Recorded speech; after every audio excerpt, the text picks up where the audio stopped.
Good evening and welcome in. It is, in fact, the boss of the gloss here on ESPN Radio. Carla, are you ready to talk some Texans and Astros? Because we're entering into that wonderful time of year when both the NFL and the MLB playoffs are underway. And preseason for NBA is getting ready. So it is like almost a trifecta. Yes, it is We're good. getting Let's there, and do college this. football will be really entertaining to talk about, particularly that amazing game, Alabama with the victory over Georgia. Oh my gosh. Just outstanding to see all that.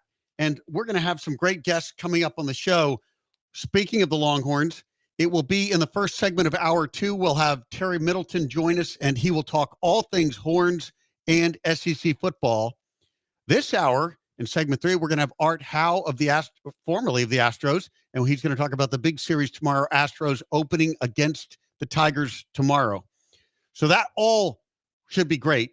But let's start with the Texans who played yesterday. Ooh, I lost my voice watching that game. They got a win, but it was another ugly win. It was not an easy win over a Jaguars team that's struggling to get some momentum. The win is great. They're 3-1. They're in control in their division, but it just didn't feel like a celebratory win. It was a bit of a struggle with the penalties, self-inflicted wounds, yet again, a struggle for the Texans. I just feel like the Jaguars didn't almost beat the Texans. The Texans definitely almost beat themselves. Yep. And this to me has been a theme since week one. Actually, they played pretty well against India, I have to say. And I thought that was their most formidable opponent other than the Vikings. And the great thing about that game is they had Mixon running the ball, and the running game was prolific. I mean, it was amazing. Was over 150 yards. Boy, we long for that game again. And Richardson was vintage Richardson. You know, it's feast or famine with him. He's out now with a hip injury. But when he played us in week one, I thought, oh my gosh, are we going to have to face that every week? But since then, honestly, the penalties that have chalked up for the Texans, it's literally inexcusable. I can't understand it because in the Chicago game, 10 penalties. I was there. There was no rhythm whatsoever in that game. They barely pulled that out. Minnesota, 12 penalties. You saw what that was. That was a booty kicking. And then yesterday against Jacksonville, 12 penalties. 12. But the good news from yesterday, there were fewer of the pre-snap penalties, the false starts, illegal formation. However, the bad news, more post-snap penalties. 3 holding penalties in the fourth quarter, an illegal shift, defensive holding, and then thank you, Steven Sims, because you gave us so much joy yesterday for unnecessary roughness at a key point in the game. Yeah, hard to overcome all those mistakes. But the Jaguars made their own mistakes. Trevor Lawrence missed a lot of throws that he really could have connected on, and that might have been a difference maker for the Jaguars. Lawrence was not at his best, although he had some good moments. He showed that ability to throw the ball really well into tight spots, but then he missed some shots that he should never have missed. His accuracy was tricky. His accuracy was tricky, and of course, that enabled the Texans to hang around in a game where they had the muffed punt, they had mistakes. Jaguars had a chance, but Texans pull it out in the end.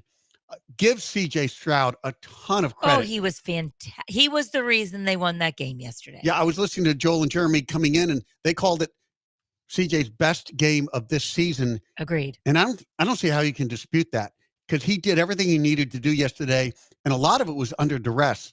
The Jaguars pass rush was on him again. He had to move a lot. He had to do some unscripted throws. He was really very, very poised yet again. I guess we shouldn't be surprised because we seem to see that from him every week. But he was under a lot of duress. It was not an easy win, and he had to bring the Texans from behind yet again.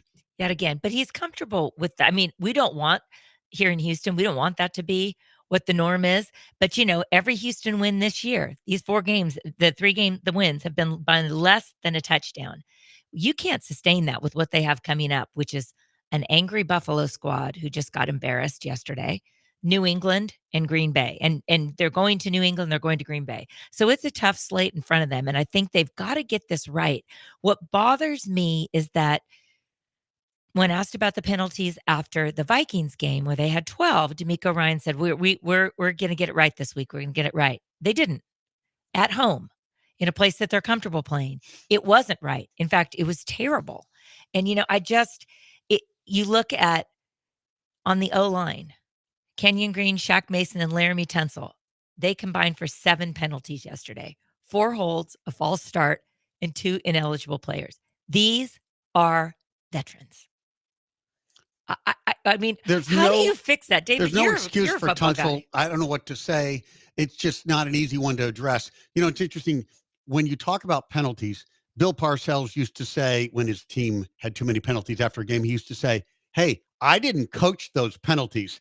Basically saying, "I didn't tell the players to go out and do that. They're doing it. They need to be accountable. They need to take care of it." However, there have been a lot of coaches criticized over the years for teams that had lots of penalties. Somewhere in the mix is coaching and players and joint responsibility there. I remember years ago. Yeah, it's 2 sides to everything. Yeah. Well, I That's remember right. years ago, Jimmy Johnson, when he was coaching the Cowboys, he was worried about penalties and he brought real referees, paid referees into the practices and they were calling penalties right and left. And then they had some sort of punishment. I don't know, run extra laps or do something to get these guys who are committing penalties in practice to be called out, to be noticed, attention drawn to it, so that therefore in the games it wouldn't take place. But that's not an easy solution. I mean, while Jimmy Johnson did that, I would love to tell you, oh, the very next week it was all fixed and the bad habits of the players never happened again. It wasn't like that. It took a long time. It's very evolutionary to wean these penalties out of your game system. I think that's a great way to put it because I don't know how you change it. You know, like last season, for example, Laramie Tunsil had a total of 9 false starts penalties for the season. Incredible. He has 10, and we're 4 games in. Yeah. So, wow, I don't know what you do. But let's not get away from the fact that, hey, they did pull out a win in the final 18 seconds with CJ's beautiful pass to Daria Gumbawale, and that was fantastic. I mean, they managed the clock well. They even there were penalties in that last drive. They did well. Well, Wow. and some other recurring themes. Nico Collins Oh my gosh, how fun is continues he? to look like one of the best receivers, Yes, like in Justin the NFL. Jefferson level. Yeah, he is looking like he's turning into the next Justin Jefferson or that kind of level of play. His lower body is so strong. You know, he's so tall and lean, but he's really strong and his yak is impressive. I mean, he really I love watching him because we didn't have Tank Dell yesterday. We, you know, that's a disappointment. Didn't have Joe Mixon, as you mentioned. I mean, there were a lot. Laramie Tunsil was out for a while. You know, so this is the time, this is the weeks in the season where the injuries start piling up for most teams. Well, and these things are all interrelated. If the team had Joe Mixon running the ball and they were running the ball well, look, the offensive line at this point looks like it's done a better job of run blocking than Yes, pass agreed. blocking. So give them the chance to do their run blocking. Let Mixon run the ball well. Defenses are going to have to come up for that, and CJ can run some play action off of that. But the inverse of everything I just said is where they have been. They haven't been able to run the ball as well without Mixon. The offensive line does not pass block as well, and CJ has been under duress. He's just handled it remarkably well. Yeah, and I think to remember too, we have such high expectations in Houston about CJ Stroud because after an 0-2 start, he came in and I mean, obviously offensive rookie of the year. He's still a young quarterback. And now these teams have a full season book on him. They know what to expect with him. They're ready for him. And Bobby Slowick, who was a rookie offensive coordinator last year, or first time offensive coordinator, it's the same situation. There is now a book. He was the boy wonder last year. Yeah. And while I still think he is a great coordinator, defenses know what's coming. You all made it to 2 rounds of the playoffs. You've got to change things up. You've got to be creative and, you know, keep coaching up your quarterback. He's doing great. I mean, I think we can't crown him as the next Tom Brady just yet, but I'll tell you what, I'm happy to have him in our team in Houston, but he is young.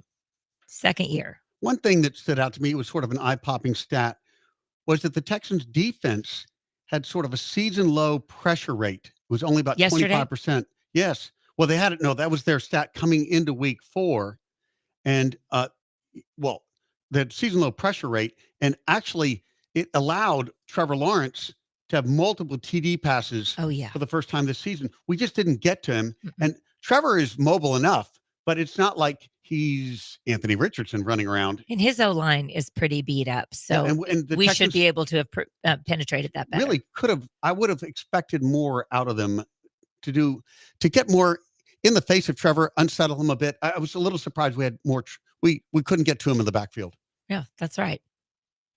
All right, when we come back, we're going to take a look at the Jaguars, who now sit at 0-4, and we're going to look And at a the 9-game division. losing streak under Trevor Lawrence dating back to last season. That's right. They haven't They're won it's since in 9 games. in 9 Ooh, games, which is just ooh. preposterous to think. There are now calls for Peterson to get fired. And we'll also look at the state of the division. I mean, things are shaping up well for the Texans. They certainly have the lead. They are certainly well positioned. We will unpack all of that when we return here on ESPN Radio.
You're listening to The Boss and The Gloss on ESPN 97.5 and 92.5. presented by Tony's. Tony's Restaurant, the city's top fine dining experience. From the Veritex Community Bank Studios, here's David Gow. And Carla Dawson.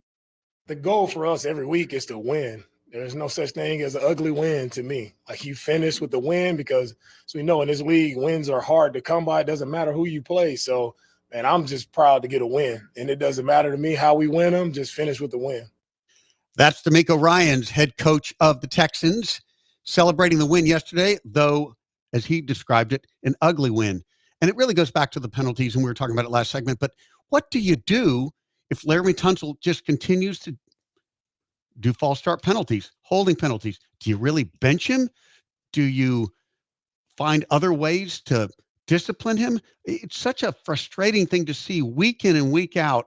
And clearly, the Texans need to clean it up. They will not go deep into the playoffs with over 100 yards of penalties every game. No, and it stalls drives. It takes the rhythm off of CJ, and it puts him personally in a bad position to have to make a 3rd and long. Yep. Or even so, a 4th and long. You know, a 4th has to go for it on 4th down. Listen, the Texans are who they are because A, DeMeco Ryans is at the helm, and B, CJ Stroud has control of this offense, and he's tough. He's tough behind, you know, he looks like he's a sweet Mr. Jesus guy, and he is that. But no, at practice, you heard Stephon Diggs saying, woo, you do not want to get on his bad side. Because you know why? CJ puts in the work, CJ studies, doesn't expect anyone to be less than him. And so I'm kind of thinking behind the scenes, hopefully he's given it to his O-line, because if he's out, the Texan season is done. It is. Davis Mills is not going to be our guy. We had 3 years of that. And it doesn't mean I hope listeners are not thinking, I think he is the only reason the Texans move. But you've got to have a quarterback in this day and age NFL, period. Well, yes, and you're right. The bad good down and quarterback. distance scenarios do put CJ under a lot of pressure. The defenses can pin their ears back and come after him, to be sure. The one thing that gives me some optimism about these Okay, penalties bring it. I want to hear. is across the league, there are a whole bunches Yes. of penalties right Yes. now. You can stack Due to them up. rule changes. There are many teams that are hitting historic levels for them or really bad levels for them in penalties. And so it might be the fact that it's early in the season. Yes, there are some new rule changes in play. Let's hope that the Texans can adjust because there will be adjustments necessary. And look, the teams that'll go deep in the playoffs are the ones who make the adjustments and clean up their act and reduce these mistakes. Yes, and you're right about that. And I did want to get to the Jaguars, the team on the other side of the field yesterday. A very, very tough loss for them. They led late. They looked like they could win. They were on the road. They had the lead. Things They were going playing great. from ahead most of the time. And Trevor Lawrence has not won a game in how many weeks? It's been 9, 9. dating back to last season. How can that be 9 games with a team led by a generational talent, first overall pick, That Trevor was Lawrence? just paid over $200 million in this offseason. How devastating is that for the Jaguars if they just made that big investment in him? They get off to an 0-4 start. They have to look in the mirror and wonder, is in fact Trevor Lawrence worth that money? Did we just make a mistake not more than a couple months ago? Yeah. I mean, and Shad Khan, Jags owner, said this is the most, when he paid Trevor Lawrence, this is the most talented roster we have ever had. We've got the right coach in place. This is a win now team. And he's fired up. But fired may be the operative word. I don't know, because this is not what was planned. Because think about it. While they're on a 9-game losing streak, they're 1-9 since they won in Houston last November. Okay. Incredible for a team with that talent. Oh my gosh. And they were 8-3 at that time. And since then, they have reeled off 9 consecutive losses. Yeah, you go back to where they were at 8-3, Whoa. leading the division with Trevor Lawrence, all those talented players on the team. I thought they were poised to make a dominant AFC South run. They for were going to years be our come. rivals. Absolutely. And that was before we really brutal. knew even what the Texans were going to become here. Mhm. It's just amazing to me. Now, there's talk that Doug Peterson needs to be the first coach fired, that his job is in jeopardy. And when you mentioned that ownership thought they had all the tools to win and go deep, and they started out 0-4. I mean, they've got to win fast, or I think Peterson is in trouble. Well, you look at Jags have the 29th ranked offense, the 30th ranked defense. Both those two stats are issues. Listen to this, David. See if this is just okay. I don't know. I want your opinion. So remember, Doug Peterson was the coach that won a Super Bowl for Philly, Yes. right? And then he was fired shortly afterwards. And that was with Nick Flacco, who had to come in for the injured Carson Wentz. Doug Peterson. You mean Nick Foles? Nick Foles. Yes. What did I say? You said Nick Flacco, Oh, which gosh. is an interesting That is dynamic funny. because Yeah. yesterday was a great day for Joe Flacco, but we're not getting to Yes, him yet. we're going to get to that. Yeah. I knew that sounded right. You were in the wrong. neighborhood. Thank you. Thinking of old guys who can pull it out. Nick Foles. So in Philly, for that Super Bowl win and that time of Doug Peterson's career, Press Taylor was the offensive coordinator in Philly. Now, they fell off massively after that Super Bowl win.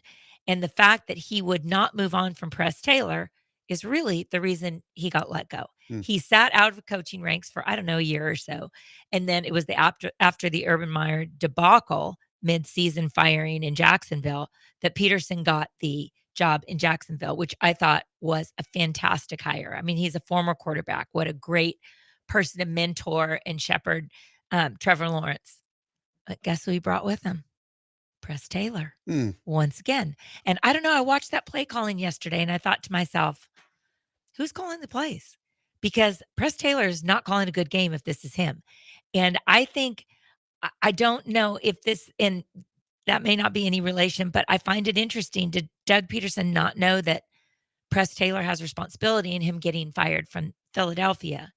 Maybe if he wants to avoid this happening in Jacksonville, he should take over the play calling or look do more management or of what get a Press different Taylor's offensive doing. coordinator. Yeah, And there it you is go. an interesting question. And the NFL is such a good old boys club. It always seems that these guys take their guys to the next destination. And I get it. It's comfortable, but it didn't work. It didn't work. And he was asked that yesterday in the presser. Do you think you should take some of the post-game presser, some of the play calling from Press Taylor?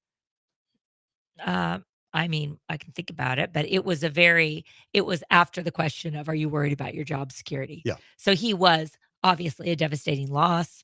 You're 0-4, and you've just been asked if you think you're going to get fired. So maybe that's not fair, but I think the Press Taylor aspect of it is something to think about. Well, maybe to think about it. I'll also say, though, without even thinking, Trevor Lawrence missed some throws that he should have made yesterday. Yes, And if he made yes. just a few of them, the game could have been entirely different.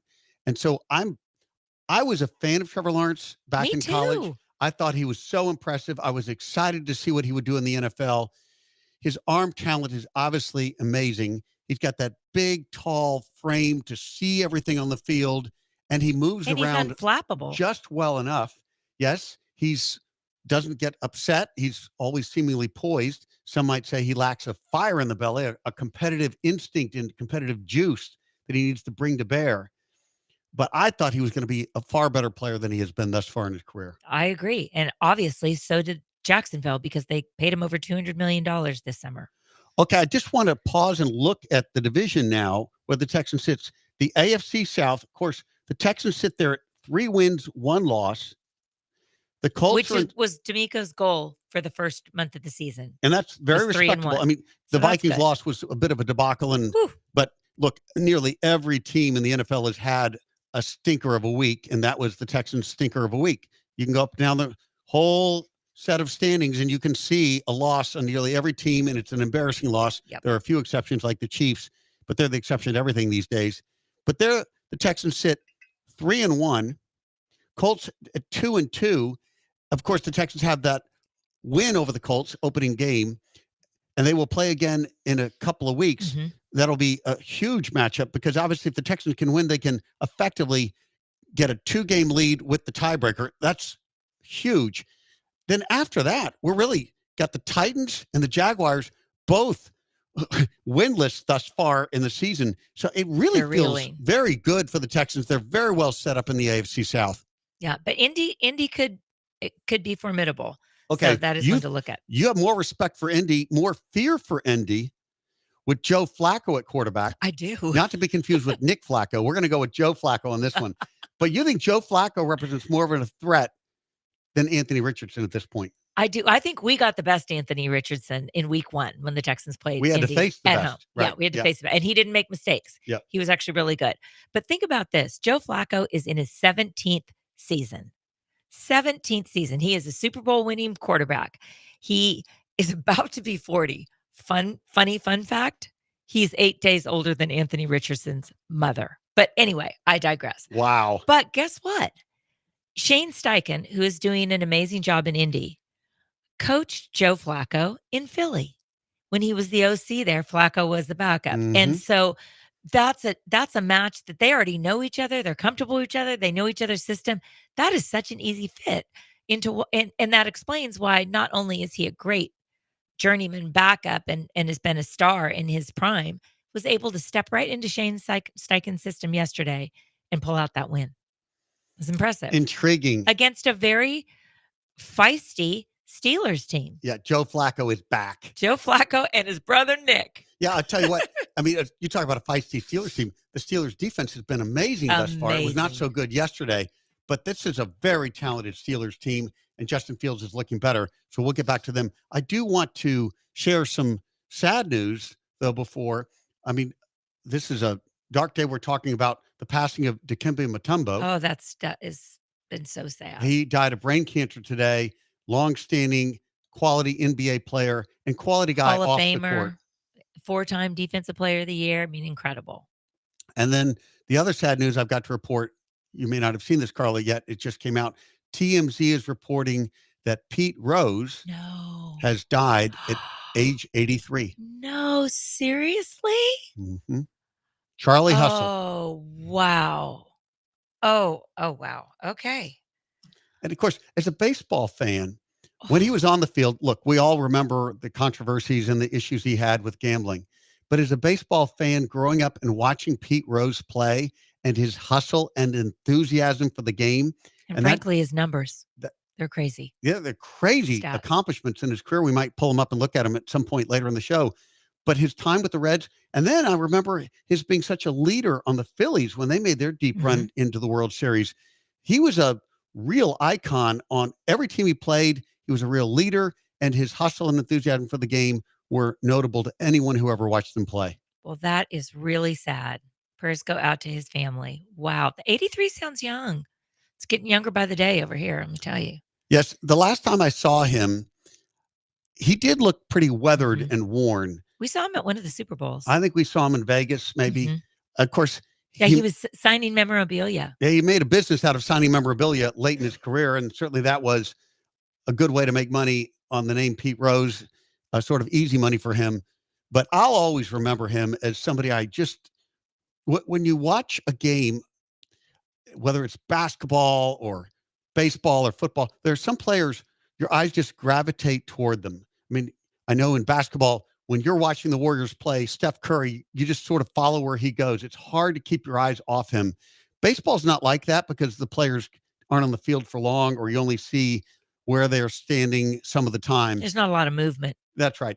But except for base running. I would always take note of Pete Rose. He was a guy who caught my eye out on the play of game. I just thought he was special on the field. Well, you were right. And so condolences to Pete Rose and his family. Wow. Well, Pete Rose has died at age 83. Oof, that's rough. All right, when we come back, we are going to shift gears and we're going to talk a little baseball. We're going to be treated to Art Howe, who, of course, has been with the Astros forever, a great icon in the Astros system. We will talk to Art about the big series coming up. It is Astros Tigers getting underway tomorrow. Art Howe up next here on ESPN Radio.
This is The Boss And the Gloss. on ESPN 97.5 and 92.5. Presented by Tony's. Tony's Restaurant, the city's top fine dining experience. From the Veritex Community Bank Studios, here's David Gow. And Carla Dawson. Welcome back. And joining us now on The Boss and the Gloss is Art Howe, a man who needs no introduction amongst Astros fans. He played for the Astros. He managed the Astros. He's got 1,129 games on the victory column in his managerial career. So joining us now, Art Howe. Art, you're on with David and Carla. Thanks for joining us. Well, thanks for having me. Well, I don't want to begin with sad news, but it's just landed here upon us. You may have heard TMZ is reporting that Pete Rose has died at age 83. Pete Rose has passed away at age 83. I don't know if you'd heard the news, but did you cross paths with him and compete against him and play alongside him along the way? Oh, yes. I've heard about Pete's passing a little bit ago, but his nickname was Charlie Hustle. You know, he gave 110% every time he was on the field. And, you know, for me, you know, he's a hit leader. You know, I don't care what they say about it, whatever. He should be in the Hall of Fame. If they want to put an asterisk there, go ahead. But the guy got the most hits of anybody that's ever played the game. And I think that speaks volumes. We're talking to Art Howe. Yes, I would agree. And it's sort of unfortunate now if he gets into the Hall of Fame, it will be after he has passed. Posthumously. Yes, and he wouldn't get to see it. But we'll see how that works out. But we do want to shift gears. We want to talk to you about the big series starting tomorrow. Astros against the Tigers. How are you leaning? How do you break this one down? Well, to be honest with you, I'm kind of looking at all the matchups in the postseason here starting out, and for me, this is probably the biggest lopsided matchup there is, because the Astros, other than maybe one position player for Detroit, would get the edge over any of the players that the Astros are going to be running out there. But as you know, in the short series, anything can happen, and they do have a real quality starter on the first night out. So it's, I think it's important, you know, for whoever, either club, to get that first win, but probably more so for Detroit, because I think the starting pitching for the Astros is head and shoulders above what Detroit's going to run out there. So, Art, you said it so well. It's like in a short series, and it's the ALDS that will begin tomorrow in Houston, and it's going to be Framber Valdez versus Tariq Skubal, who is their ace and possibly a Cy Young Award winner with an 18-4 record. But one of the 4 losses came at the hands of the Houston Astros. Do you think there's anything involved in this chess match that the Astros' former manager, who won a series with them in 2017, is now the manager of Detroit, and his bench coach in Houston, Joe Espada, is now the manager here in Houston? Do you think there's what gives there? Is there anything interesting to look at? Any drama that would give an advantage one way or the other? Not really, but I think it's really an interesting story there, you know, that they worked together early on in Houston. And AJ actually caught for me out in Oakland, so Oh my I gosh. know AJ very well. They're both quality managers. They obviously have done a great job this year. You know, Joe did a great job just bringing his team around after the first Oh month. yeah. Obviously, they were struggling, but, you know, it's a marathon, not a sprint. I think that's probably what he got across to them. We're all going to have maybe a tough month, but it's time to put the nose to the grindstone and start playing the way we know we're capable of. And that's exactly what happened with the Astros the last 5 months. They really played good, solid baseball and finished up where I thought they would, you know, winning this division again. At the same time, Detroit, I don't know if anybody gave Detroit a chance to get into the postseason. Probably by mid-season, they were floundering. Really, they were probably, you know, 10 games out of the wild card. But here of late, they've got the best record coming down the stretch of any team. So that's what makes it a little scary, because they are playing their best baseball right now. And as I said, you know, they got their ace going the first night out, and hopefully the Astros will be able to beat them. But if they don't, their backs are going to be against the wall, and they're going to have to find a way to get the last 2 games. But I think with Valdez going, you know, they could win that first one too. Art, you know, the streak that the Tigers are on is incredibly hot, 31-11 going into the playoffs. How does this work? Does that kind of a streak carry over into the postseason normally, or is it kind of a reset because the postseason is a different animal with experienced teams usually having an edge? How does that work? You have a lot of experience with that. Yeah, it's hard to say because, this is the first time Detroit's been in it for quite a while. So, and they're all new to the postseason, so to speak. Hmm. Whereas the Astros, this is old hat to them. So the experience factor and the depth factor that the Astros have over Detroit, I think, should come into play. But as I said, they're playing really good baseball Yeah. right now, Detroit. And I think it's important for the Astros to maybe jump on them early in that first game. I really like the Astros lineup, what they can throw out there, and as I said, they're playing well down the stretch also. So if the pitching holds up the way it looks, the Astros are in good shape. We are talking with Art Howe, who, of course, was a player for the Astros and a manager for the Astros, amongst other destinations, but we only think about the Astros today. Do want to ask you about Justin Verlander. Obviously, he comes with a great playoff experience and pedigree, has been there, done that, but he comes in with a high ERA, and the Astros are stocked with starting pitchers. What is your take on, should Justin Verlander be on the roster for this playoff series? Oh, yeah, I think so. I mean, just his experience of being there and what he's brought to the party as far as the Astros are concerned. He's getting up there, We can't all continue to play this game forever. And, maybe, Father Time is starting to catch up to him, but, he knows how to pitch. Let's face it, Justin, and he's an old pro. I'm sure he's going to help the other pitchers, even if he's not pitching. He's someone you can go and bounce things off of and get some good advice because he's been there many, many times, and he's a class act, and obviously he's one of the leaders on this club. So I think it's really important for him to be there. Art, you were in Oakland managing the A's for 7 seasons. That's my hometown. They were my team.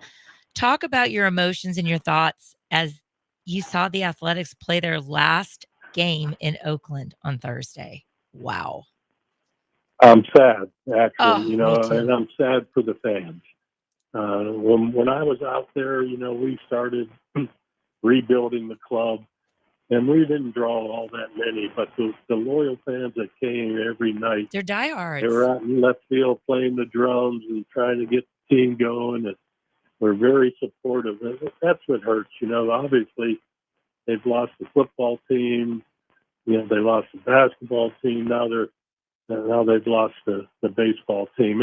It's got to be really tough for the Oakland fans, and but at the same time, that stadium was falling apart. Oh, man. And they needed to get out of there, and evidently they couldn't get something agreed with the city of Oakland to get a new stadium built. So, they just had to move on.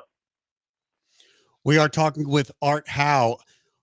And Art, I wanted to ask you about Houston and playoff time, because I can almost feel the buzz starting around in the city, and it's so fun to see Minute Maid filled to the rim with people, and it will be like that, I am absolutely sure.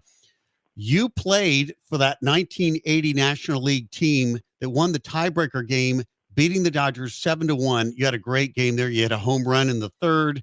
You also had a 2-run single in the fourth inning that day. Astros went on to win their first division title, and you were part of that team and instrumental in the victory. What's it like to be in Houston playoff time baseball? What does it feel to you? It's unbelievable. The fans, I get a little emotional just thinking about it. We were, I wish everybody in the world could experience the energy and the excitement that goes into postseason baseball.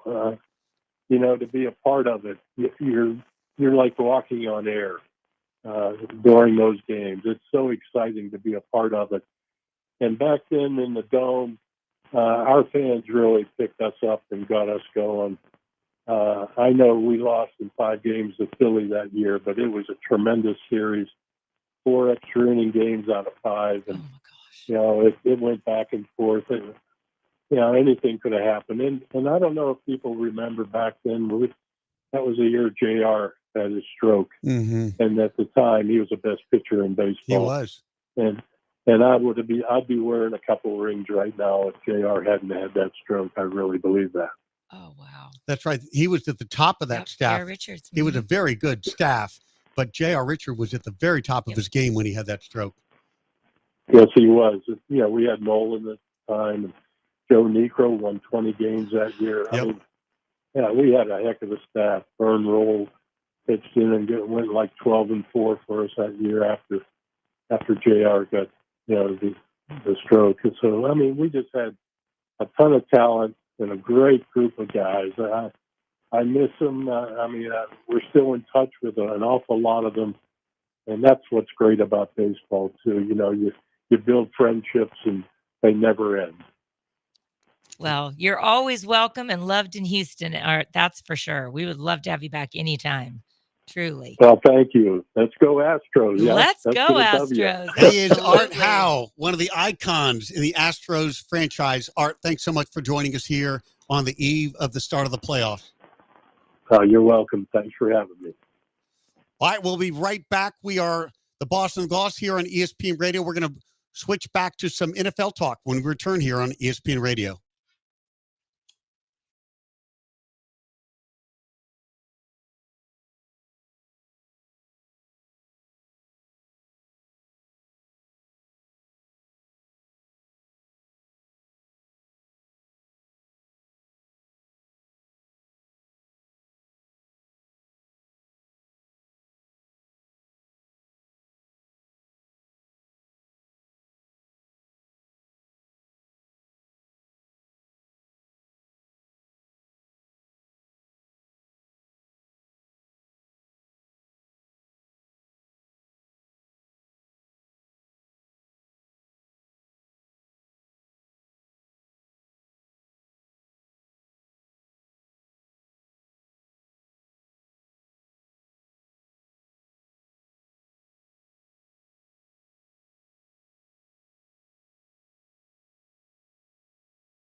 You're listening to The Boss And the Gloss. on ESPN 97.5 and 92.5. Presented by Tony's. Tony's Restaurant, the city's top fine dining experience. From the Veritex Community Bank Studios, here's David Gow. And Carla Dawson. Welcome back. And we promised when we went to break that we would go around the NFL and talk about some of the games yesterday. I'm so eager to get your take on several of them, Carla. But the first one, let's start with one that just stunned me. Just stunned me. Ooh, I think I know where you're going. Broncos defeated the Jets 10-9. Now, the Broncos coming into this game had to be considered one of the worst teams in the league. They're quarterbacked by a guy who's a rookie and just getting his feet wet into the league. And in comes the venerable Aaron Rodgers, future Hall of Famer, all the fanfare out of New York. They're actually playing in New Jersey. So it's a home game for the Jets, and yet the Broncos win 10-9. How can that happen? Because Rodgers didn't generate a touchdown. He and the offense could not generate a touchdown. But that offense has so many weapons. And now I know it's a rainy Yes. field and such. Hey, but Rodgers played in Green Bay. You've seen rain. You've seen snow. Yeah. I mean, you want to know how bad this loss is for the Jets? Well, first of all, let me give some credit to Vance Joseph and what he has done with that Denver defense. Yep. Well, like, wow. Okay, so I'm going to give him his props there because that's incredible. But when the Jets defense, which I want to give credit to also, when the defense is able to hold the opponent to 10 points, that should be a win. I'm sorry. And then who's your quarterback? Aaron Rodgers? There should be no question. I mean, look at Bo Nix got his first touchdown of the season yesterday. This is 4 games in. Do you want to hear his line, David? Tell me. This is the Victor's line for the QB. 12 of 25 for 60 yards. 60 total yards in the game. That just I don't miserable. blame the Jets defense. I blame the Jets offense. Coaching, Aaron Rodgers obviously had a bad day. Robert Saleh, I think you're playing for your job, friend. Like, wow. And I like him a lot. But yesterday. But why? I remember I just don't know that I see a head coach in Robert Saleh. No, I don't. I know don't he was like an him as a head coach. outstanding defensive coordinator for the 49ers, Yep. but it was loaded with Yep. talent. And I look at him and I haven't seen anything positive in the Jets. And even, look, he was dealt a bad hand last year. For the last couple years. Yes. I mean, having to start Zach Wilson's a Oof. struggle. Oof. But some of that was avoidable too. They really never had a backup. Why didn't they go get Joe Flacco? Why did they? I mean, just it's amazing to me. There they sat, and everybody wants to think Robert Saleh is a great coach, but I just don't see No, it. I don't think they do think he's a great coach. I think Robert Saleh is a great human, a great family man, a great man of faith, and a great coordinator. This experiment as a head coach, I think it's going to come to an end. And one of the things was, and here's why I think he's such a high character guy. So yesterday after the game, which was so disappointing at home, and the Jets fans are all the Rodgers experiment's going to be the best thing ever. Yeah, I know. And then there's this, and Robert Saleh said, I think it's a cadence issue. Well, that points to Aaron Rodgers and the offense. And then when Rodgers was asked it, and surprisingly, Rodgers took a lot of the blame himself. I was impressed, actually, and I'm not usually impressed with him because he is like human dynamite, always starting a fire somewhere. But he really did. He was very deferential. And he said, when someone said, do you think it's a cadence issue? Well, here's another way to look at it, was the way that he kind of deflected it, which was perfect. And he talked about something else, people taking accountability. This morning, on my way to workout by 8 a.m., I hear that Robert Saleh has talked with the media this morning and walked back his cadence comments. And while I think that's a wise move on his part, because if you're if you're the ownership group of the Jets, you're going, do I stick with Aaron or do I stick with Robert Saleh? And Aaron Rodgers, I'm pretty sure, doesn't like that cadence comment. He's got cadence down. He's been doing it for a lot of years. So anyway, I thought that was kind of an interesting little situation. That is interesting. They hopefully will work that out. But of course, I think that's so. one of the things that Aaron Rodgers brings to the Jets is the ability to run a cadence. We've all seen him induce defenses to jump off sides. It's part of Aaron Rodgers' game. And they were at home, as you noted. And they were at home where presumably the crowd got quiet when they were running their offense.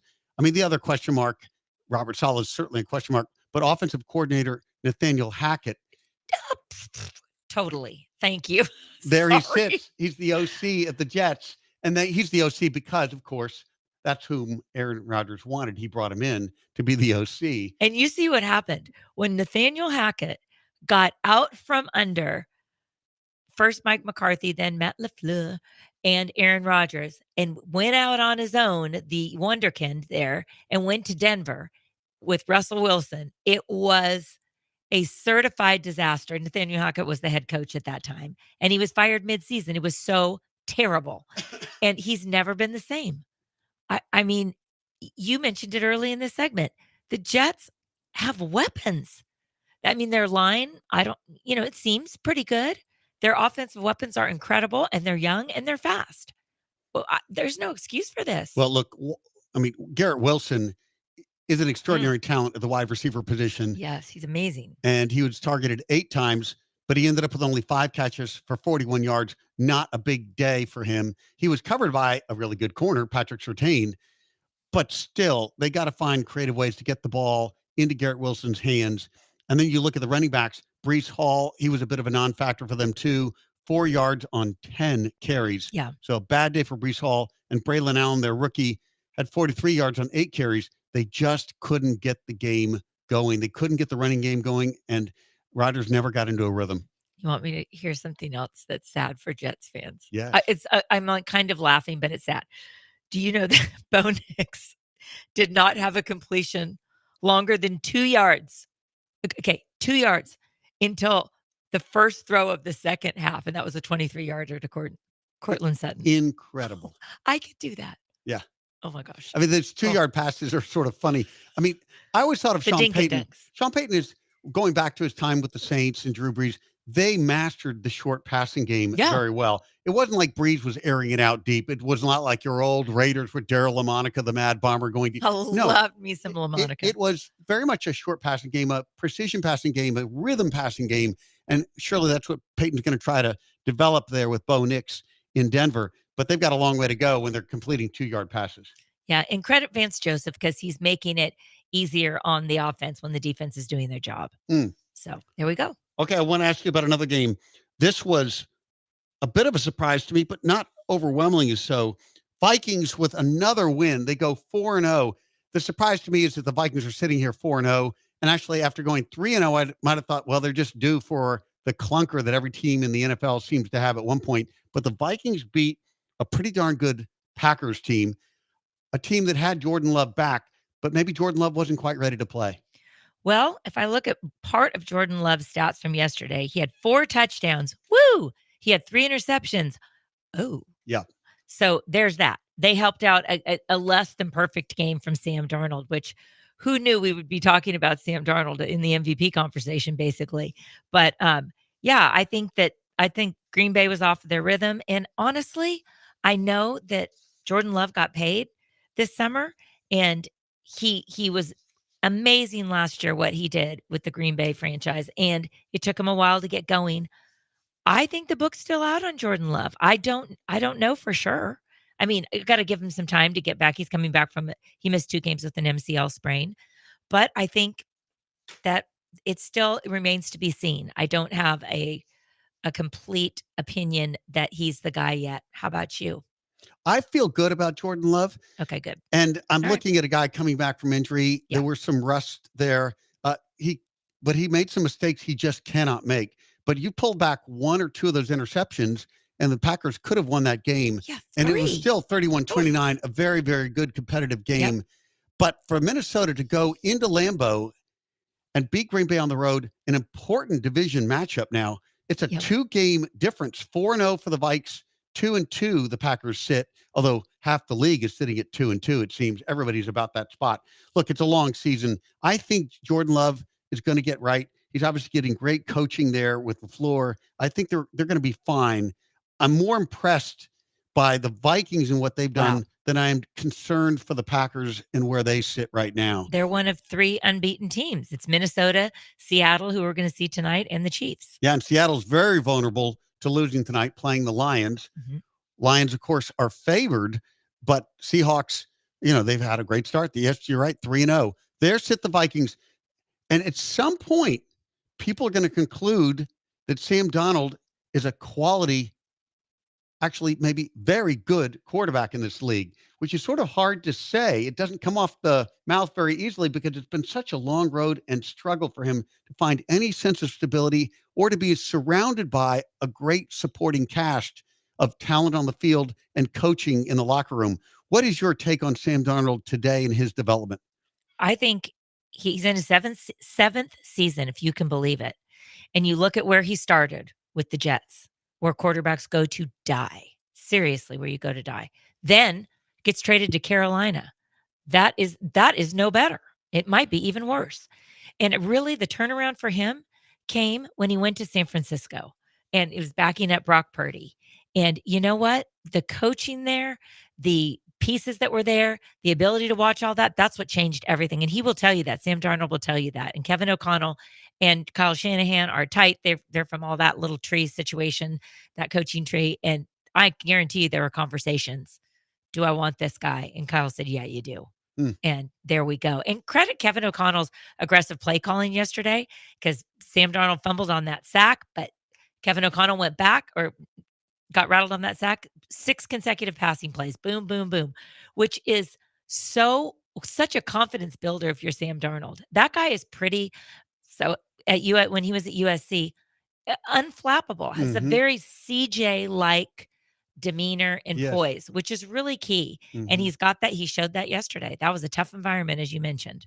Well, credit to the Vikings, 4-0 they sit, and some people are whispering that they may now be the front runners in the NFC. Hard to believe, Wow. but maybe so. Yeah. All right, when we come back, we're going to get a chance to visit with Terry Middleton. He's from Horns Illustrated, so we'll get a chance to talk some Not devil Longhorns horns, football. but Longhorns. That's right. We'll get a chance to talk some Longhorn football with him and SEC football, as that's where the Horns reside now. That'll be Terry Middleton up next year on ESPN Radio.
Welcome back. You are, in fact, listening to the Boston The Gloss, and joining us here on ESPN Radio 97.5 and 92.5 is Terry Middleton.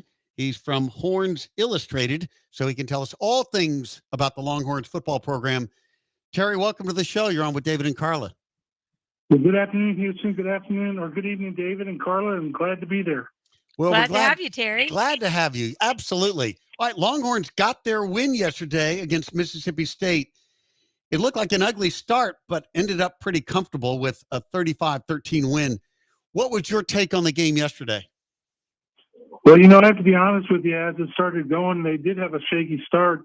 They started to look like last year's Texas Longhorn, and made us a little nervous because, Mississippi State was the first SEC game, and Right. we knew that, there was going to be elevated play. And, outside of Michigan, this was probably going to be their first test. And everyone did have in the press room and all around Texas, everyone had this big gasp. It's like, oh, man. Because we're really looking at Oklahoma and Georgia now.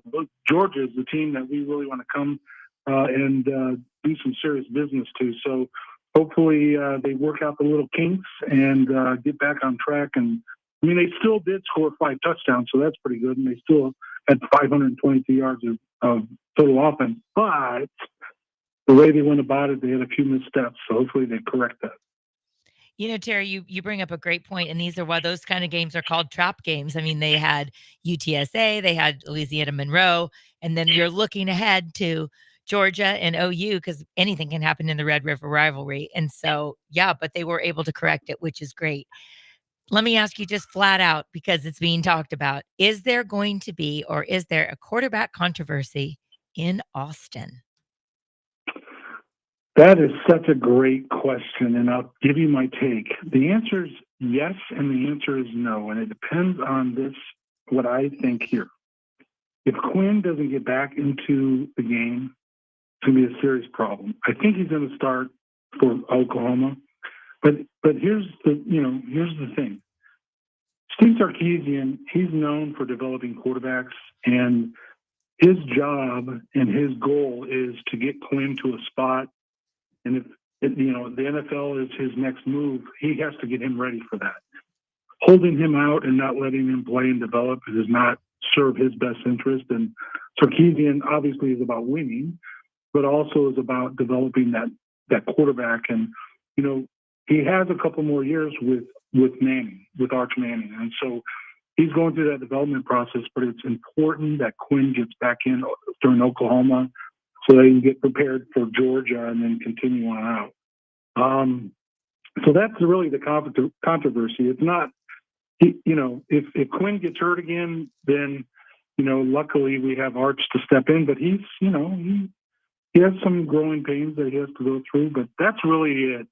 Sarkisian still calls Quinn Ewers QB number 1, and for good reasons, for confidence. And I even asked him this after the game on Saturday. I said, how's Quinn doing? And it's imperative for him to get back, and he agreed with that. So, but felt very confident that Texas was lucky that Texas had the depth at quarterback that they do. And Terry, talking about Arch Manning's game, who we've gotten to see for a couple weeks now, his accuracy is amazing. His poise is great. It looks like things like pocket awareness, and when the first option is taken away, like how do you evaluate Arch Manning's game overall? Like as what he would need to work on. Obviously, he's got speed too, which is incredible. What do you think? What do you think watching him? Yeah, so that's a good question. So I think it's the little things, those things in the moment where, I'll give you an example. Sarkisian talked about this today in his Monday press conference.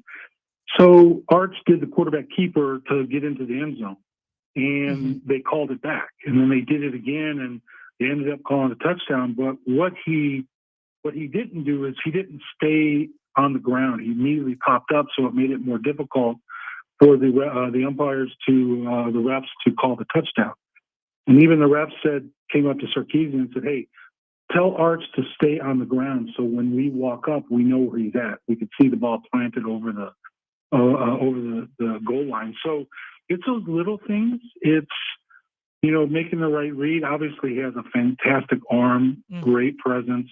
The offensive line gives them, so much time in the pocket, and so just doing those little things, making sure that he's not getting too rushed. But it really is. He's fantastic.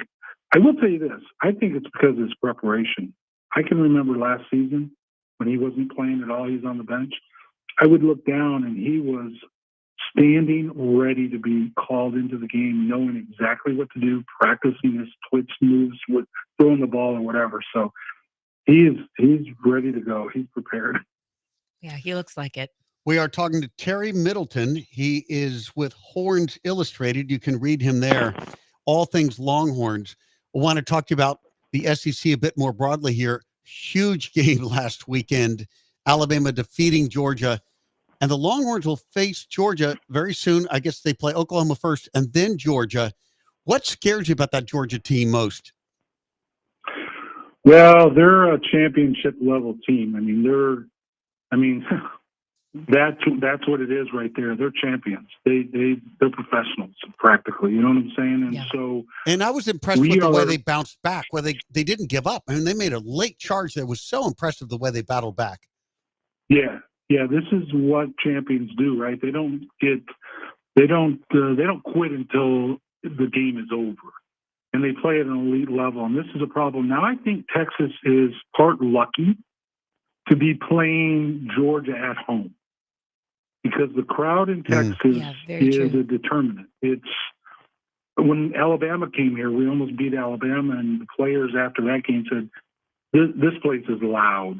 It was a factor in the game, and so I think the game is going to be at night. They haven't announced that yet, but in our favor, I think if we were playing at Georgia, we'd have serious problems. So playing here, that's the biggest one. Is they're elite players, and they've seen it all. So we're going to have that will be our biggest battle by far. No, there won't be anything bigger than that.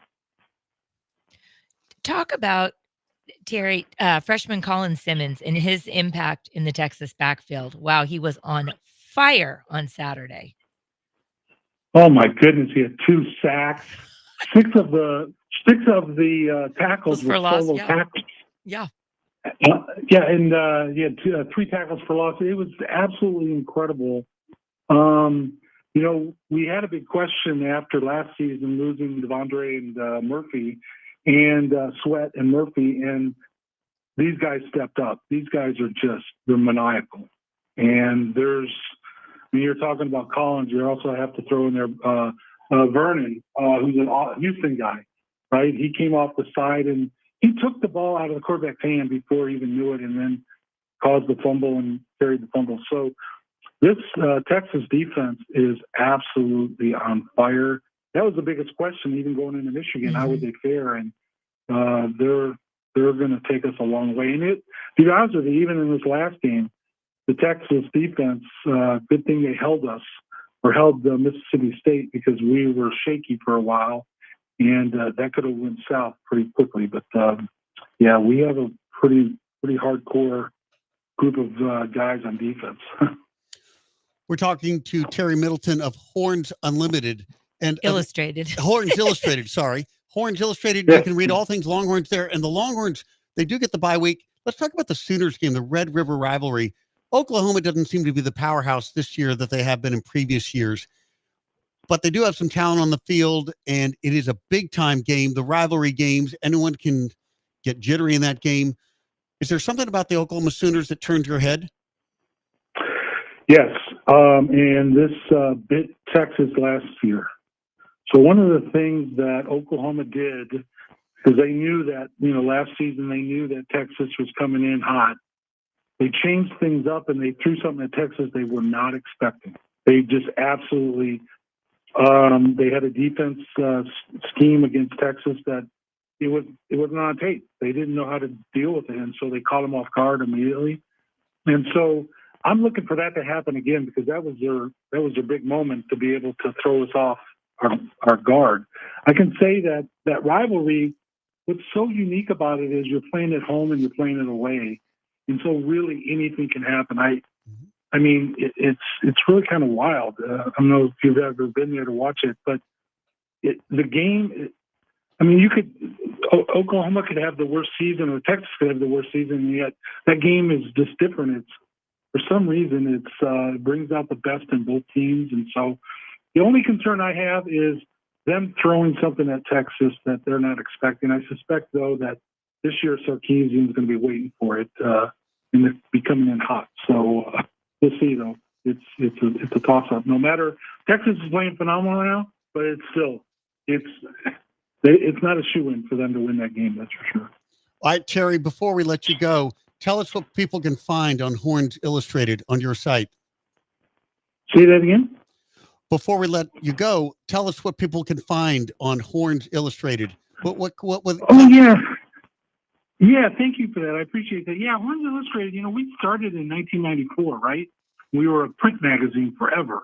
COVID hit. Now we're predominantly online, but we have video out there. Okay, so if you go out there right now, we have a sports photographer. His name is Don Bender. He's been shooting photos, field level photos for a long time for us. And I'm telling you, we were talking about the strip sack from Vernon. He got the actual shots in sequence of that fumble. So you see Arch Manning right there. It's like he's standing next to him when he takes these photographs. So we have that. We have video. We have stories.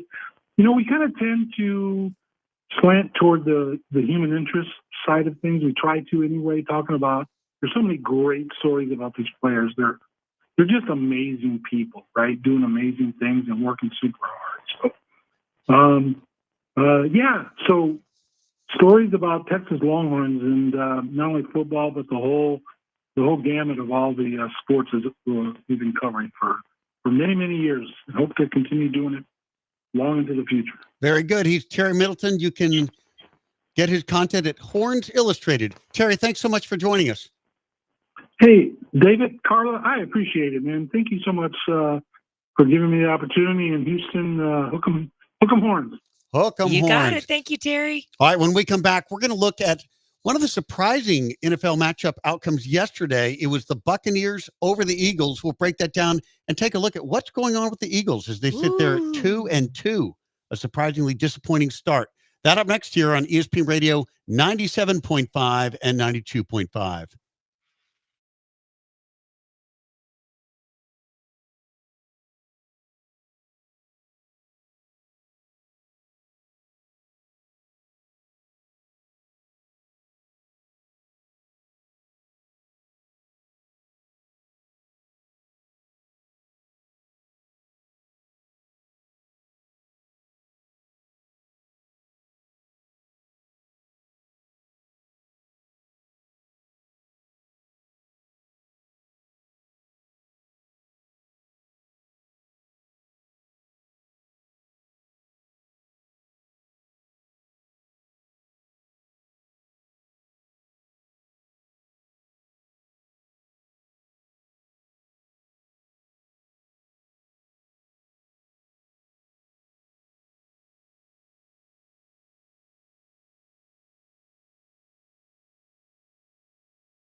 You're listening to The Boss and the Gloss. on ESPN 97.5 and 92.5. Presented by Tony's. Tony's Restaurant, the city's top fine dining experience. From the Veritex Community Bank Studios, here's David Gow. And Carla Dawson.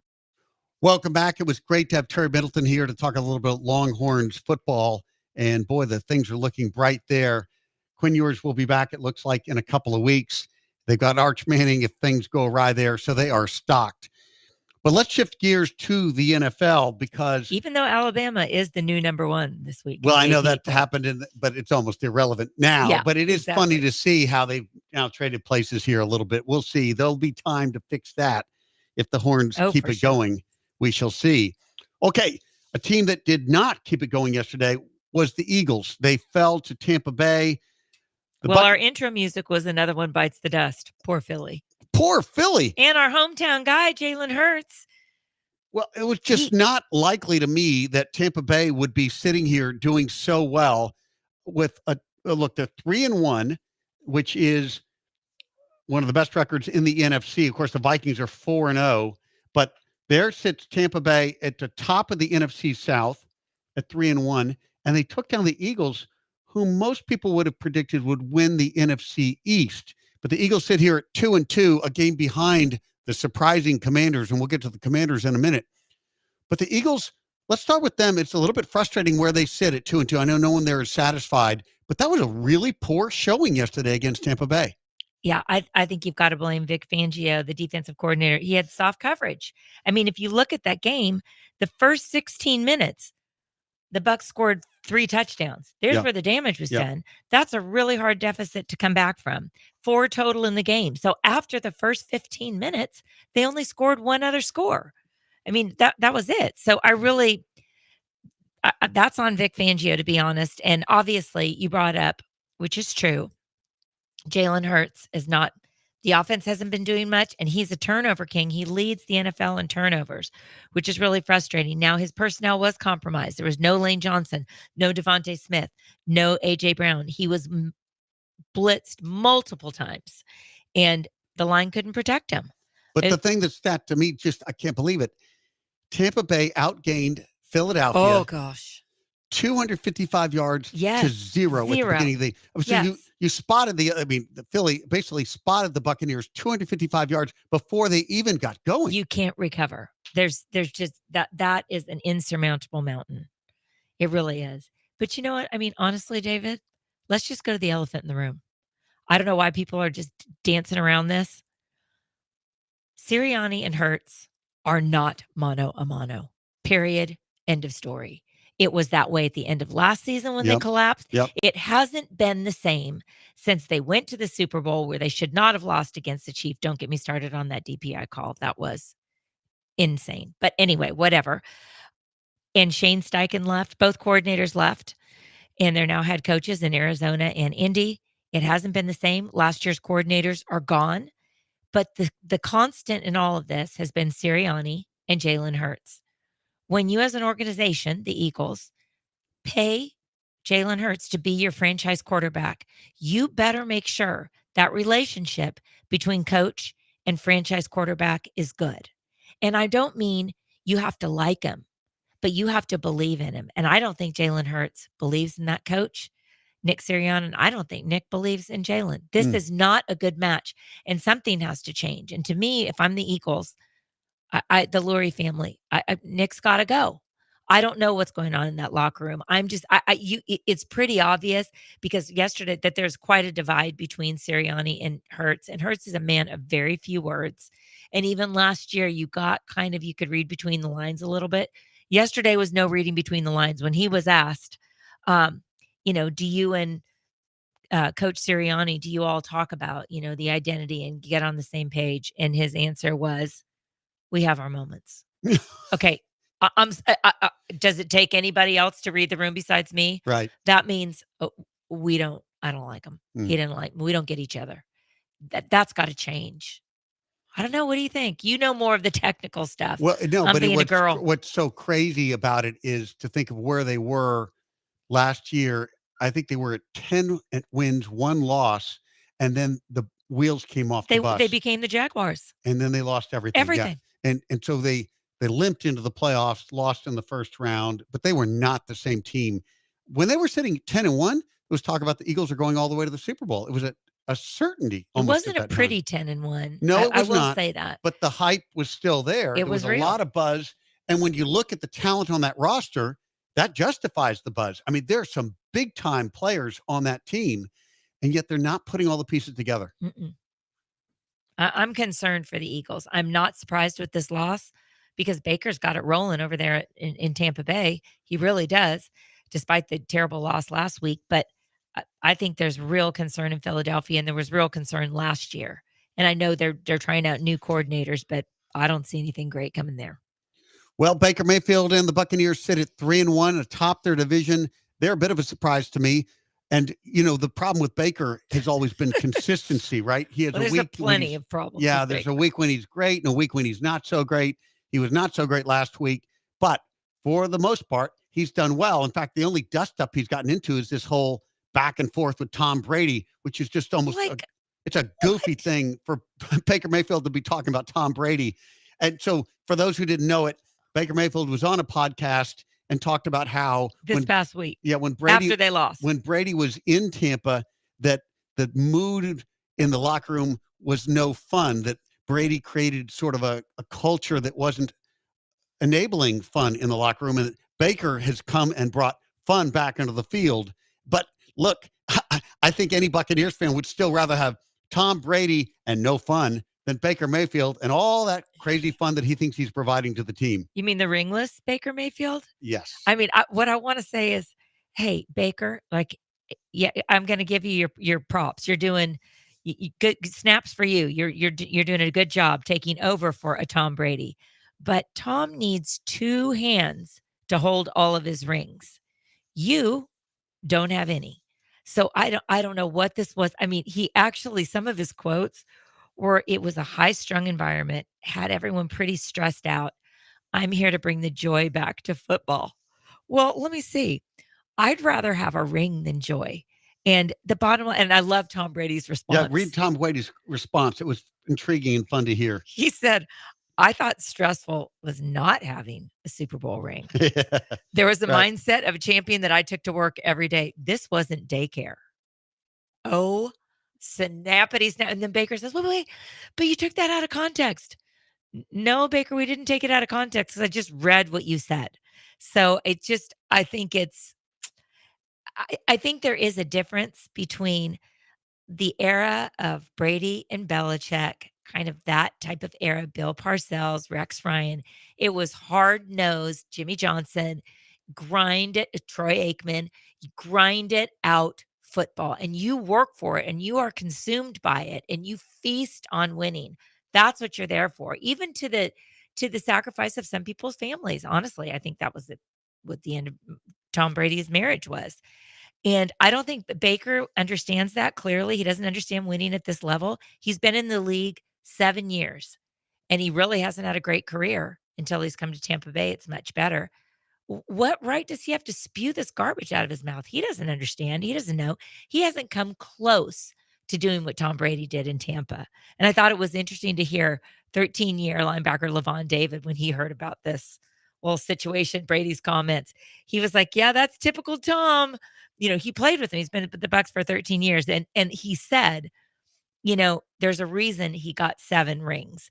And one of the reasons that Lavon David loves Brady so much, he goes, I appreciate him for bringing me one. You bet. Amen. I mean, Tom Brady was the difference maker there in Tampa. They were going nowhere until he arrived, recruited other players, and really put his footprint on that team. And part of it probably was to carve out some of the extracurricular activity and provide sole, single-minded focus on football. That's the way it went with Tom Brady. And look what they did in one season. Super Bowl champions. So, wow. All right, when we come back, we have a real treat. We're going to talk to NFL expert Michael Silver, who has written a book called The Why is Everything, a story of football, rivalry, and resolution. And it's much about the Shanahan coaching tree and the way that offense has evolved and all the other coaches who have come out of it. Frenemies. Yeah, it'll be Could be fascinating. drama. And it's released tomorrow. So we're going to get to talk to him tonight. We're going to talk to Michael Silver. He will be up next here on ESPN Radio 97.5 and 92.5.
This is The Boss And the Gloss. on ESPN 97.5 and 92.5. Presented by Tony's. Tony's Restaurant, the city's top fine dining experience. From the Veritex Community Bank Studios, here's David Gow. And Carla Dawson. Welcome back. And joining us now on the show is Michael Silver. He's one of the top NFL analysts. He also writes for the San Francisco Chronicle. Michael, welcome to the show. You're on with David and Carla. Hey, guys. How are you? We are doing great. I so appreciate your coming here, particularly on the eve of the publishing of your book. You've written a book. I'm reading it out here. It's The Why is Everything, a story of football, rivalry, and revolution by Michael Silver. And it's coming out tomorrow. Tell us about your inspiration for the book. Give us a little context for it. Checking out one of the main characters right now, watching Mike McDaniel try to get the Dolphins offense rolling. But Yes. This is a book about the Kyle Shanahan, Sean McVay coaching crew, all of whom were young assistants from Mike Shanahan in Washington in the early 2010s. That includes current head coaches Raheem Morris, Matt LaFleur, McDaniel, McVay, Kyle Shanahan. And McDonald there are tonight, too. Yeah, and there are a lot of offshoots, and obviously Bobby Slowick and DeMeco being, glaring examples of how well that crew is doing right now. And really the roots of this go back to when I was a young beat writer covering the 49ers in the early 90s. Mike Shanahan was kind of an embattled guy, having been fired by Al Davis and Dan Reeves. He and Steve Young hooked up and made magic. He went up to Denver, started using outside zone, and that's kind of the genesis of the whole thing.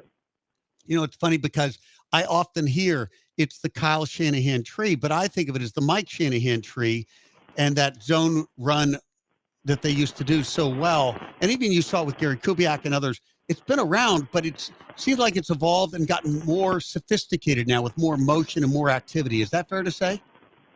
Yeah, well, a distinguishing characteristic of this crew, and I agree, it is like Shanahan tree, is that they evolve constantly, are not staying stagnant, are always kind of deconstructing and looking for creative ways to get ahead. So you saw Sean McVay after all that success they had in Washington, the RG3 years, running their whole offense out of the pistol.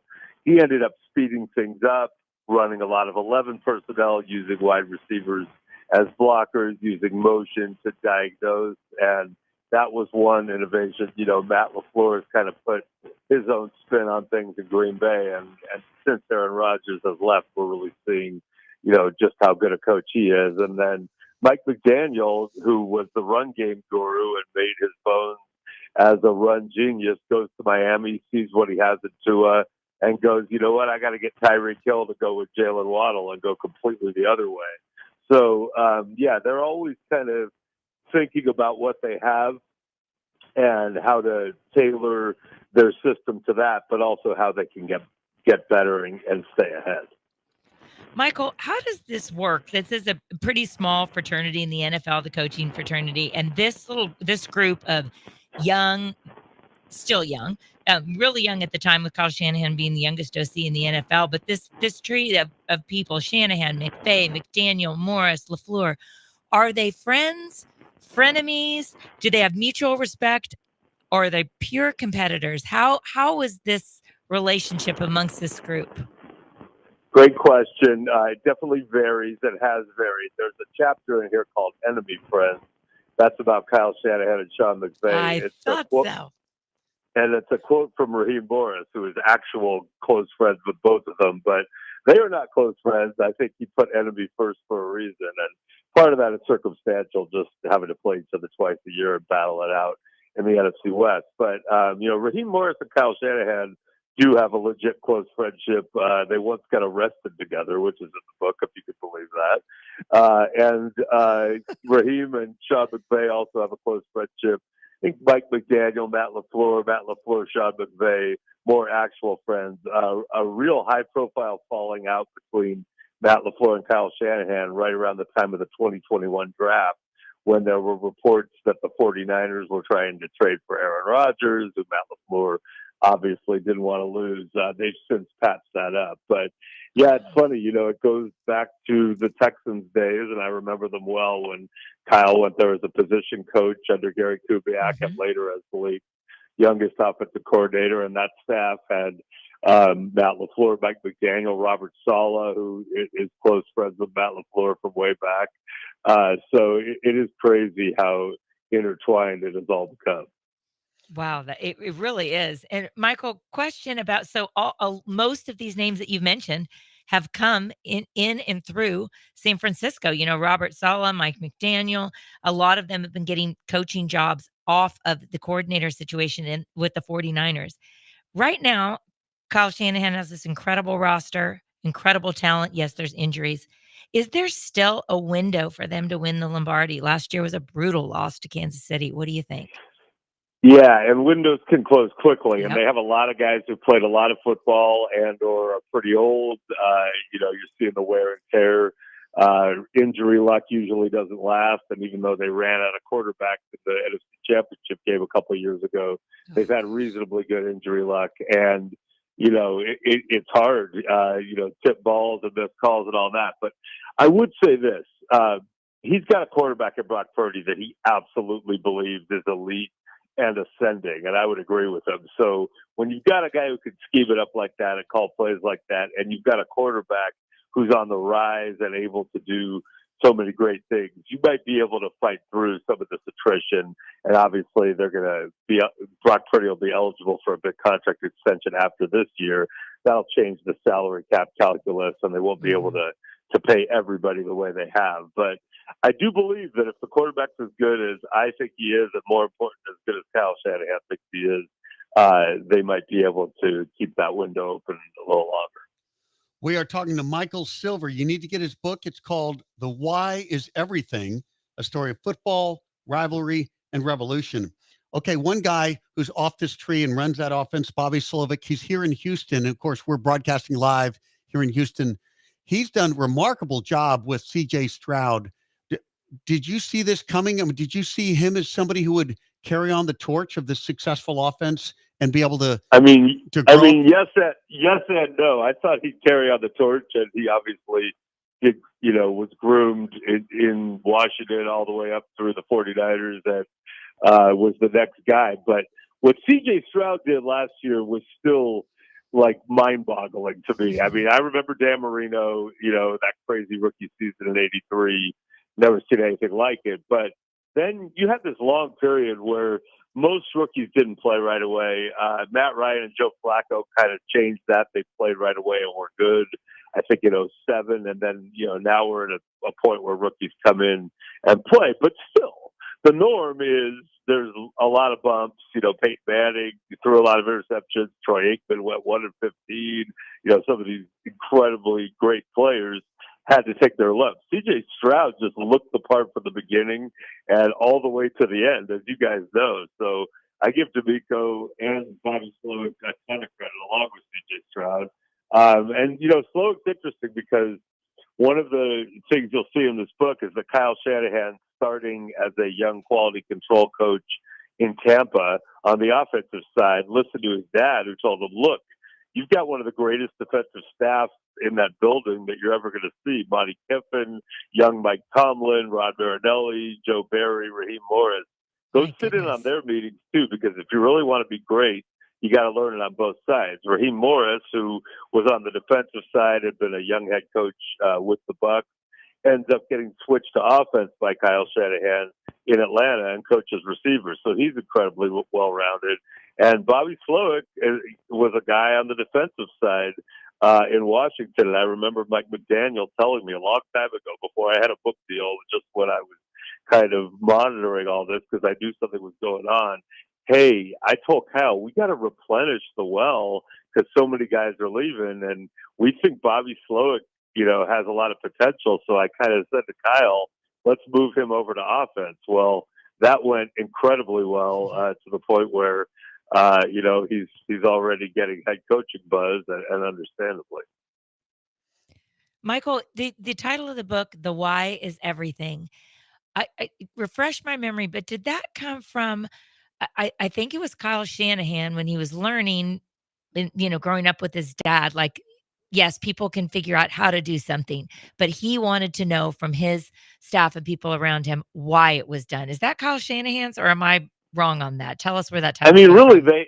they all talk about, knowing the why. And it's really, it's a departure from a lot of how football was taught for years and years. I think a lot of older players would tell you we were, not only were we not encouraged to ask why, it was not met, with approval when we did. And there was a lot of, hey, we just do it because it works.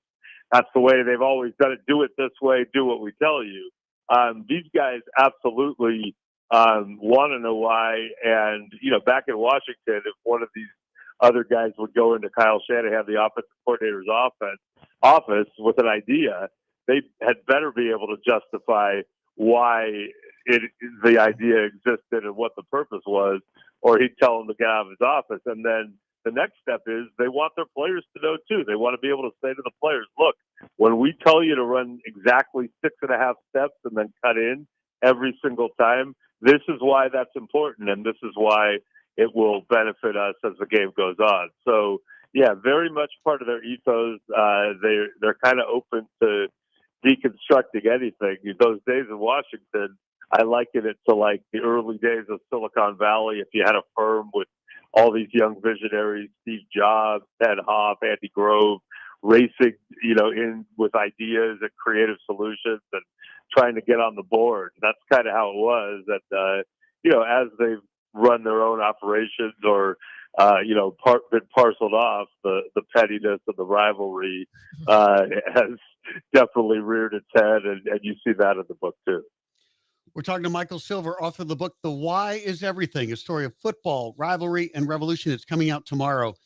Okay, you mentioned rookie quarterbacks and how impressive C.J. Stroud was as a rookie. Jaden Daniels is off to an extraordinary start for the Commanders. Do you think he can sustain? I mean, he's not going to have the completion rate stay at the above 82%. Yeah, he's not going to stay at 80%. gosh. But based on what Yeah. Wow. nobody does that. But is this a guy? Did we just miss? I mean, I know he went number 2 overall, but he got so much less fanfare than Caleb Williams, and yet he's playing at a very elite level this quickly. What's happening there with the Commanders?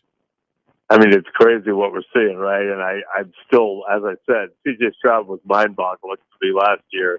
It is very early with Jaden Daniels, but I will say this. That one pass he threw at the end of the Monday night game where he got clocked and put incredible touch, dropped into That the basket for crazy. Terry McLaurin. I mean, I'm sold. I saw it. That was, next level. So, yeah, I mean, it's exciting. If you ask me if I had to guess, could he sustain it for an entire season the way CJ did? Probably not. But then again, I would have said CJ couldn't do it early on either. And at some point, it just hits you over the head. And it doesn't mean these guys aren't going to have bad games or bad moments or growing pains that people aren't going to adjust. But, it certainly seems like if you're a Commander fan, you're feeling amazing right now. If you're a Bear fan, I think you feel good, but you just kind of are waiting for that moment with Caleb. And even the Colts, with Anthony Richardson, who missed most of his first season, he threw that one pass to Alec Pierce, I think, in the first game. Yeah, it was like, against the Texans. We know. We saw it. Yeah, and I was like, holy moly, now I understand Anthony Richardson. So, I think if you're a fan, you just want to see it. If you're a Texans fan, you're pretty much like, okay, we paid our penance. We had Jack Easterby. Yeah, we had all those right. rough years. We had basically a ridiculous operation, but it's going to all be okay now because we've got our guy and we can just build around him. And really, they had a great offseason in terms of who they acquired to put with him on both sides of the ball. So I'm excited to see all the cool things that happen in Houston for the next decade plus. Well, Michael, your book doesn't come out until tomorrow, so I have a new chapter for you to add real quick in the back. The addendum should be, it's good to be number 2, because in talking about these quarterbacks, I'm noticing your comparison of C.J. Stroud and that just mind-blowing season to what we're seeing right now with Jaden Daniels, both of them number 2 in the NFL draft. Yeah, although Brock Purdy was number 262, Well, so that's a more aggressive. That's right. That's right. I hear you, and look, it wasn't too long into last season where I declared publicly that, man, if you're David Tepper, how you traded up to get the number 1 pick, and you took the wrong guy, and I just got bombarded with it's too early to do. So I would, the other day I asked if it's still too early. I don't think it's too early. It is too early on Jaden Daniels and Caleb because they could both be great, but it is definitely like C.J. Stroud, Bryce Young. It's over. Like we can declare that they got the wrong guy. That is clear. The molds are set.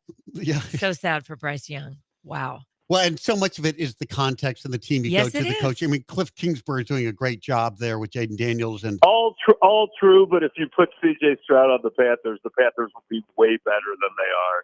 And if you put Bryce Young on the Texans, they would not be as good as what they are. I've seen enough. I agree with you, Michael. I really do. Duly really noted. do. All right, he is Michael Silver. So, Michael, where can they get the book? Amazon? Is that it? Amazon, Barnes & Noble, any bookstore starting Tuesday, tomorrow. And, the pre-order links are all over my social media bios for those I haven't blocked. But I guess pre-order time is over. It's time to just order. I really think people are going to like it. And like I said, there's there's lots of football and scheme and all this heavy stuff, but don't worry, there's dirt and rivalry and all sorts of cool A stories that you telenovela. don't I know. like it. There you go. All right, he's Michael Silver. The book is The Why is Everything, a story of football, rivalry, and revolution. Michael, thank you so much for joining us. Great to have you. Thanks for having me. I really appreciate it. All right, when we come back, we're going to break down the Monday Night Football games. We've got a doubleheader tonight. That up next year on ESPN Radio 97.5 and 92.5.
You're listening to The Boss And the Gloss. on ESPN 97.5 and 92.5. Presented by Tony's Restaurant, the city's top fine dining experience. From the Veritex Community Bank Studios, here's David Gow. And Carla Dawson. Welcome back, and it is a doubleheader Monday I Night love it. Football. Second week in a row. Yeah, I always love the doubleheaders because inevitably one of the games just doesn't pan out to be very exciting. Tonight, it would seem thus far that the Lions over the Seahawks is not going to be a close game. Lions 14 points, Seahawks 0. Seahawks do have the ball. And that's just early in the second quarter, right? Yeah, it's early second quarter, so lots of time with the Seahawks having the ball now. They need to close that 14-0 gap. And then the Titans and the Dolphins, Titans leading the Dolphins 6-3. And we have just a minute and a half remaining in the half. And Titans have the ball with the lead 6-3.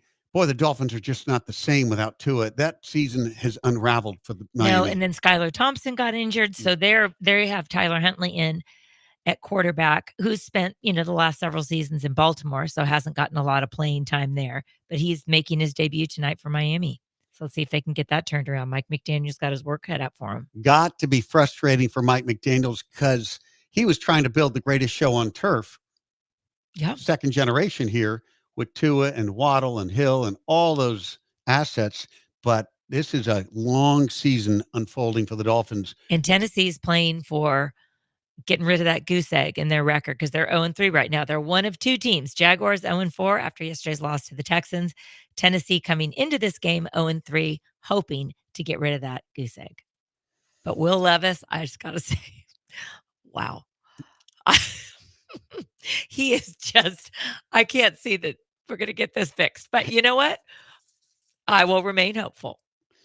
Okay, we've got some other NFL games to unpack before we have to step out. Kansas City with another close game. They are 4-0, but they could be 0-4. I mean, every week it comes down to the wire. They're able to find a way to win. Credit them for their ability to be resourceful and they know how to win. They just know how to win. They don't get rattled. Look, it's Patrick Mahomes is a big part of that. Play calling, Andy Reid. You can go down the list, but they are an amazing team, winning in the clutch. They sit here at 4-0, and the Chargers had them against the ropes. Yes, they did. And I just thought maybe that was going to be the team, that the Chargers could be the team to finally give the Chiefs their first loss of the season. But there's a lot to like about that Chargers team. Justin Herbert at the top of the list. He's still not 100% healthy, but he gutted it out and had a decent game yesterday. But the Chiefs come out on top. I saw on the sidelines towards the end of the game, Justin Herbert, who is so calm. He's kind of an unflappable guy. Yep. He threw that helmet. Man, that thing went flying. And I thought, you know what? Respect. This is a hard one. This is a hard one to lose. And they shouldn't have, but they did.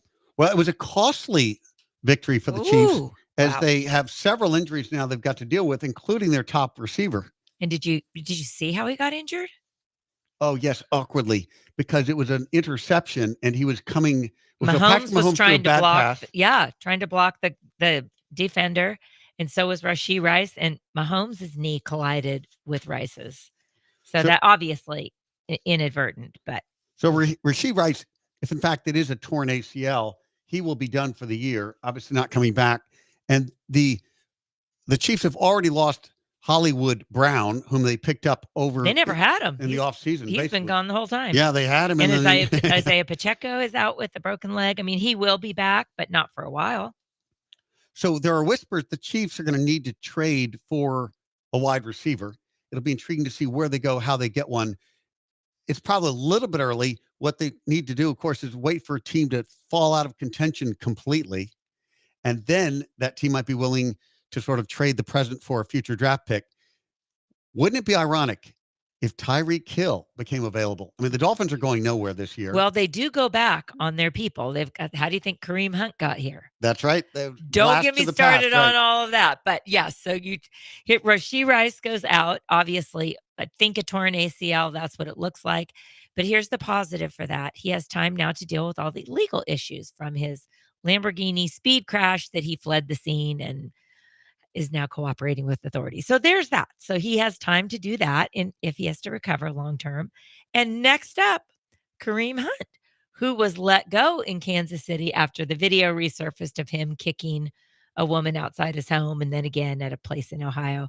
But somehow that has been all forgotten, and we've got him back to replace Rashee Rice. So there we go.